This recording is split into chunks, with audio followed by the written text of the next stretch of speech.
নমস্কার বন্ধুরা, আপনাদেরকে আরেকটি ব্লগে স্বাগতম। আজকে আমি বেরিয়ে পড়েছিলাম আমাদের গ্রামের রাস্তায় আমার বরের সঙ্গে। অনেকক্ষণ ঘোরাঘুরি করলাম আমরা।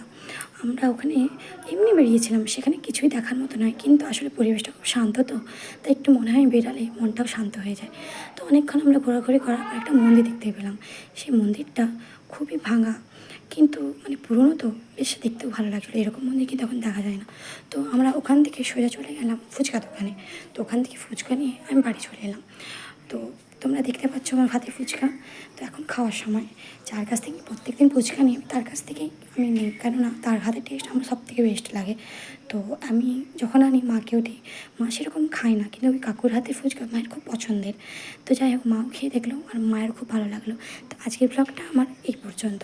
আরেকটি নতুন ব্লগ দেখার জন্য আপনারা কিন্তু চ্যানেলটা সাবস্ক্রাইব করবেন আর কমেন্ট করতে ভুলবেন না কিন্তু। আজকের মতো টাটা, বাই।